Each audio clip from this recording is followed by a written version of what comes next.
네, 먼저 다 함께 우리 옆에 계신 분들 또 우리는 이렇게 많지 않으니까요.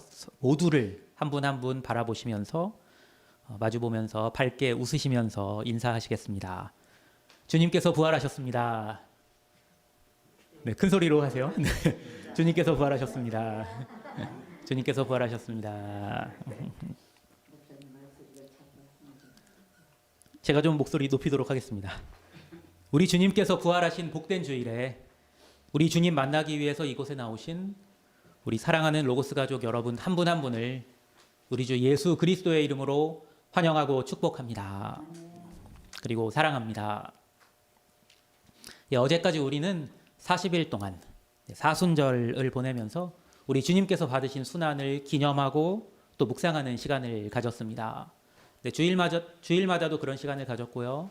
또 각자의 자리 기도 처소에서 하루하루 보내시면서 그렇게 시간을 보내셨으리라 생각합니다.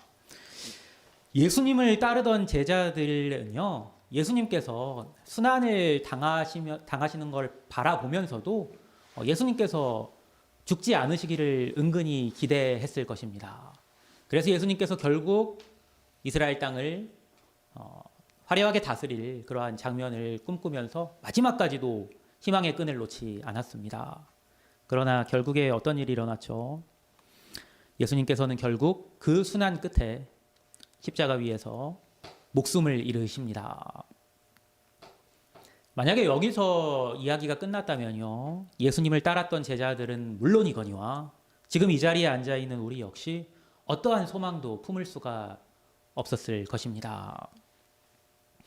그러나 우리에게는 소망이 있습니다. 그 이유는 우리 주님께서 우리를 위해서 우리에 앞서서 부활하셨기 때문입니다. 믿으시기 바랍니다. 우리 그리스도인의 유일한 소망은요, 우리 주님을 믿고 따르는 자는 장차 우리 주님께서 그러하셨듯이 우리 역시 주님과 같이 부활해서 새로운 삶을 누리게 된다는 데 있습니다. 오늘의 성서일과 본문은요, 제가 오늘 읽어드린 그리고 오늘 설교 본문으로 정한 성서일과 본문은 구약 성서 본문인 이사야서 본문이었지만요, 성서일과는 아시는 것처럼 4개의 본문이 주어지잖아요. 4개의 본문 중에서 서신서 본문이 고린도전서 15장 19절에서 26절이었는데요. 성서일과 서신서 본문 고린도전서 15장 19절 26절은 이렇게 시작합니다. 만일 그리스도 안에서 우리가 바라는 것이 다만 이 세상의 삶뿐이면 모든 사람 가운데 우리가 더욱 불쌍한 자이리라. 참으로 그렇습니다. 우리는 주님을 믿고 따르는 자이기에 우리는 이 세상에서 누릴 수 있는 즐거움을 많이 여럿 포기하고 살아갑니다. 그중 하나가 무엇입니까? 지금 우리가 황금 같은 주말인데, 일요일이 황금 같은 주말이잖아요. 근데 우리가 주일을 지키기 위해서 이 자리에 모여서 하나님께 예배하고 있잖아요. 놀지 않고요. 그럼에도 우리가 이렇게 주일마다 예배당에 모여서 우리 주님께, 우리 하나님께 예배하는 이유가 무엇입니까? 우리가 바라는 것이 이 세상의 삶뿐만이 아니기 때문입니다. 우리가 바라는 것이 무엇입니까? 먼저는 우리 몸의 부활입니다. 그러나 우리가 우리 몸의 부활만을 바라는 것은 아닙니다. 우리 몸의 부활만이 우리가 바라는 것의 전부가 아니에요. 우리는 또 하나 바라는 것이 있는데, 그것은 우리 몸이 부활할 때 우리가 살고 있는 이 세상 또한 새롭게 창조될 것을 믿고 바랍니다. 우리 몸이 다시 살아나더라도 우리가 살아갈 세상이 지금 이 세상과 똑같으면 그것이 우리에게 무슨 의미가 있겠습니까? 고통 많은 세상 한 번 더 사는 것, 그것이 우리에게 참 소망을 가져다 주지는 못할 겁니다. 하지만 우리가 부활했을 때 우리가 살아갈 세상은 지금 우리가 살고 있는 이 세상과는 완전히 다르기에 우리에게 소망이 있는 것입니다. 이 질문을 한번 드려보고 싶어요. 지금 여기에 앉아 계신 여러분은 각자가 대답이 다르실 텐데요. 이 세상에서 인생을 몇 년이나 사셨나요? 네, 제가 먼저 제 답을 드리면은 저는 약 40년 살았습니다. 여기 계신 분들은 다들 저보다 더 오래 사셨죠. 어떤 분은요, 여기서 계신 몇몇 분은요, 제가 산 연수의 배를 넘게 사셨습니다. 그렇게 여러분이 살아오신 인생은 어땠나요? 네, 주여 하셨습니다. 네. 최 연장자께서 주여 하셨으면 말 다 했죠. 네, 여기 계신 어떤 분보다도 오래 살았던 성경 속 인물 야곱이 했던 말이 생각납니다. 아들 요셉을 만나기 위해 야곱이 인생의 말년에 애굽 땅으로 향하죠.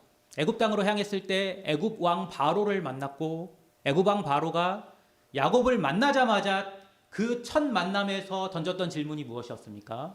근데 우리나라 사람 같은 정서가 있었나 봐요. 우리나라 사람들도 처음 만났을 때 나이를 잘 묻잖아요. 애굽 왕 바로도요. 처음 만난 요셉의 아버지 야곱에게 나이를 물었습니다. 그때 야곱이 이렇게 대답했죠.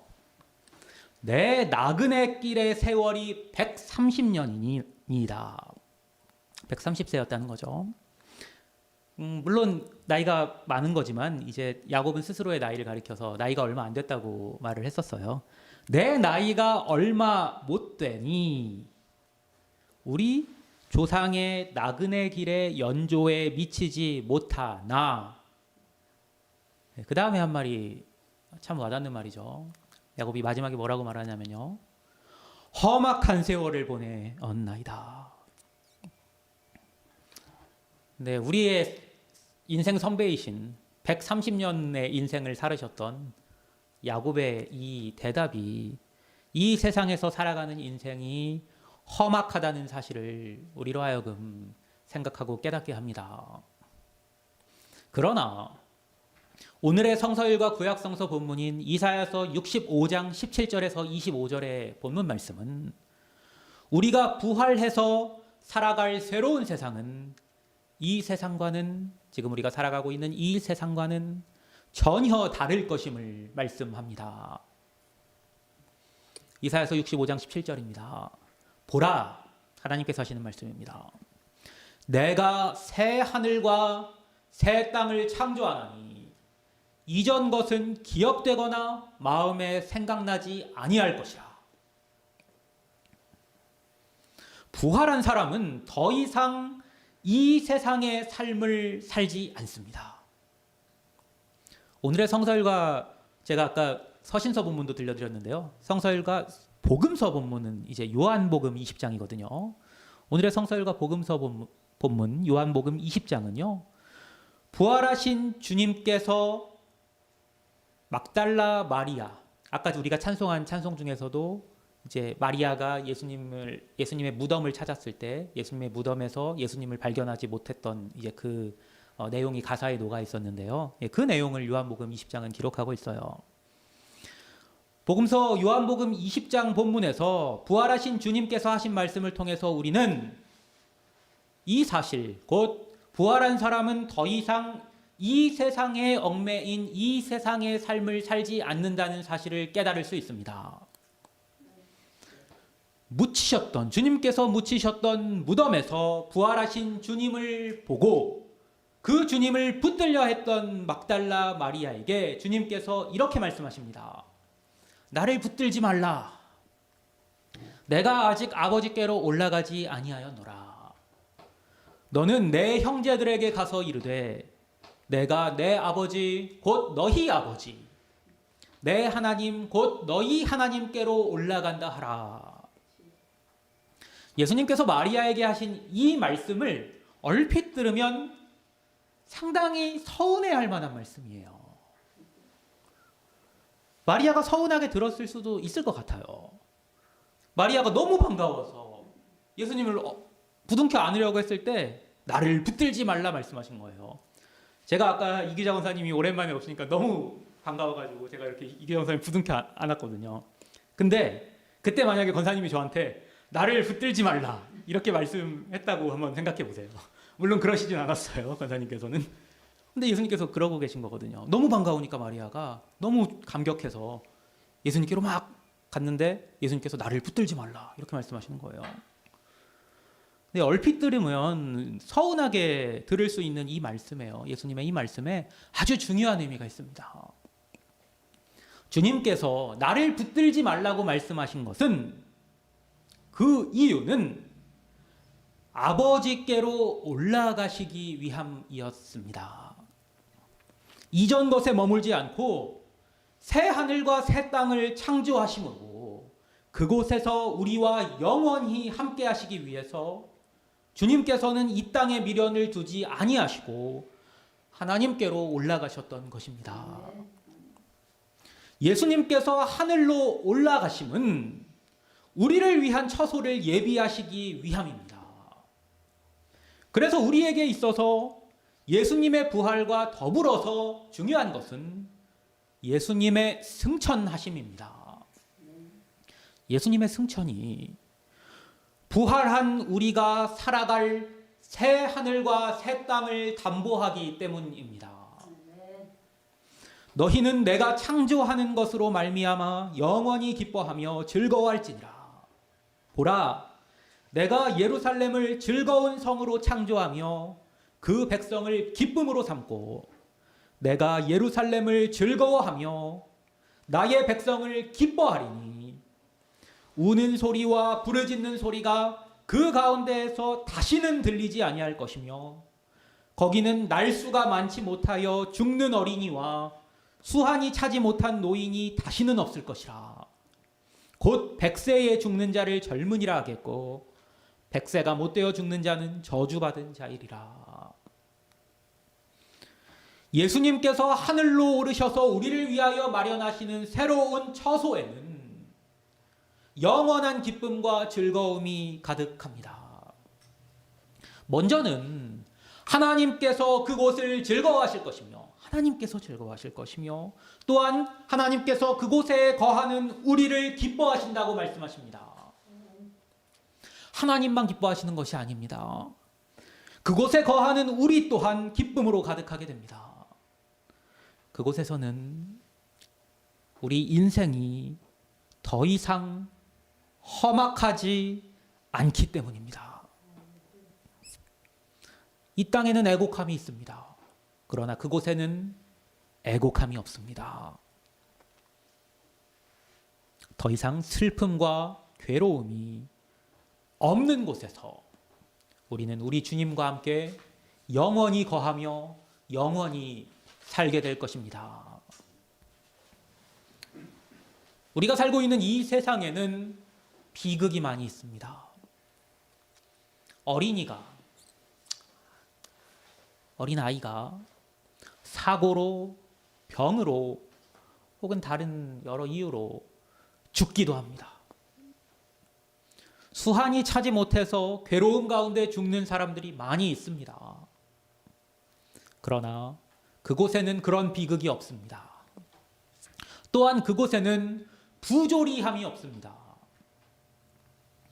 그들이 가옥을 건축하고 그 안에 살겠고 포도나무를 심고 열매를 먹을 것이며 그들이 건축한 데에 타인이 살지 아니할 것이며 그들이 심은 것을 타인이 먹지 아니하리니 이는 내 백성의 수한이 나무의 수한과 같겠고 내가 택한 자가 그 손으로 일한 것을 길이 누릴 것이며 그들의 수고가 헛되지 않겠고 그들이 생산한 것이 재난을 당하지 아니하리니 그들은 여호와의 복된 자의 자손이요 그들의 후손도 그들과 같을 것임이라.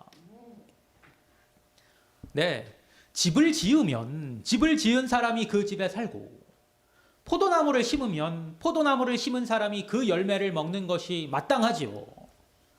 그러나 지금 이사야서 65장의 1차 독자였던 바벨론 포로 생활을 했던 이스라엘 백성들에게는 이 마땅한 일이 이루어지지 않았습니다.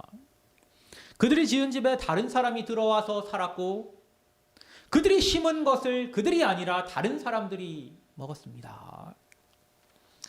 그리고 이러한 일들은 포로 생활을 했던 이스라엘 백성들에게 뿐만이 아니라 오늘날 우리가 사는 이 세상에서도 여전히 계속해서 자행되고 있습니다. 그러나 부활한 몸을 입고 우리가 영원히 살게 될 새 하늘과 새 땅에는 이러한 부조리가 없게 될 것입니다. 이 세상에서는 우리의 수고가 헛된 일이 되는 일이 다반사이지만 그곳에서는 우리 손으로 일한 것을 우리가 길이 누릴 것이고 또한 우리가 재난을 당할 일도 없을 것입니다. 그곳은 공의로우신 우리 주 하나님께서 온전히 다스리시는 곳이기 때문입니다. 오늘 본문의 절정은 마지막 두 구절에 있습니다. 그들이 부르기 전에 내가 응답하겠고 그들이 말을 마치기 전에 내가 들을 것이며 이리와 어린 양이 함께 먹을 것이며 사자가 소처럼 짚을 먹을 것이며 뱀은 흙을 양식으로 삼을 것이니 나의 성산에서는 해함도 없겠고 상함도 없으리라. 여호와께서 말씀하시니라. 아멘. 상상해 보십시오. 지금 제가 읽어드린 말씀이 우리에게 그려주는 그 장면을 한번 상상해 보십시오. 가슴 뛰는 장면 아닙니까? 여러분이 잘 아시는 대로 저는 요새 신생아 어린이와 함께, 어린이라고 부를 수도 없죠, 신생아 아기와 함께 살고 있습니다. 제 셋째 아들 용훈이가 이제 태어난 지 이제 한 달 됐는데요. 그래서 집안에 아기 울음소리가 그칠 날이 없습니다. 오늘 아침에도요, 이제 용훈이가, 셋째 아들 용훈이가 아주 한바탕 울더라고요. 근데 문득 이런 생각이 들었습니다. 도대체 용훈이는 왜 이렇게 우는 것일까? 네, 여러분 답 아시죠? 답은 간단해요. 부모가 응답하지 않기 때문입니다.